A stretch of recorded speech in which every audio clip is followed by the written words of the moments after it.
That's fair to say. You were not asked, nor are you capable, given the tests that have been provided, of going back to July 19th, 20th, or even before then of 2012. And opining about his status at that time? Correct. Yes, I cannot do that. Right.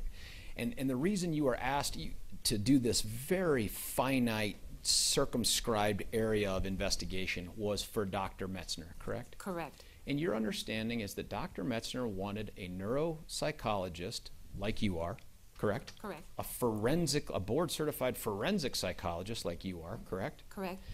To provide him with some information that he could incorporate into a much more detailed, much broader sanity evaluation of the defendant. That is exactly correct. And that's what you did with your information, correct? Correct. And your understanding is that Dr. Metzner incorporated all of your information and opinions and potential diagnoses and Dr. Gray's into his opinion, finding the defendant sane. That is correct. Now, there are some things I do want to talk to you about, though, about the testing.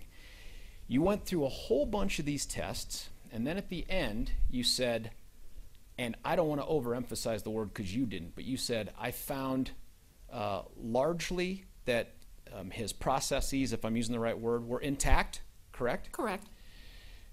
And if there were any deficits at all, is that the right term, deficit? Deficit. Is subtle, and you said subtle with a special kind of subtle squared. Is that fair? That's fair.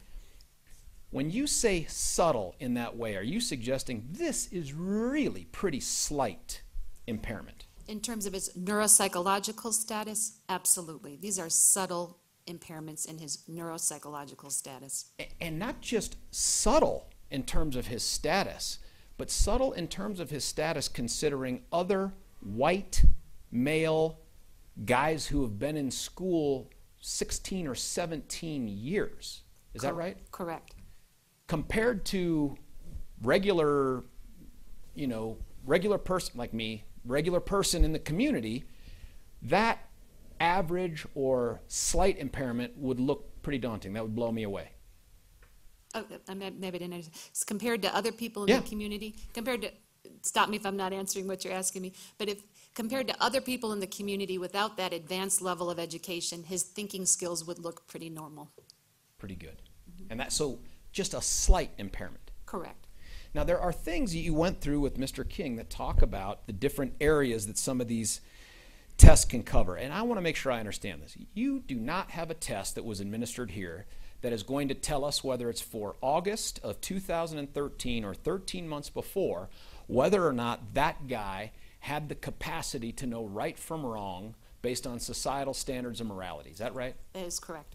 And while you cannot, based on these tests, tell us whether or not he had the capacity to form the intent to murder after deliberation or to act knowingly in setting up all these bombs in his apartment, there are some things here that suggest that he had the intellectual capacity to do those things. Is that correct? Yes, his intellect was sufficient for those kinds of activities. Now,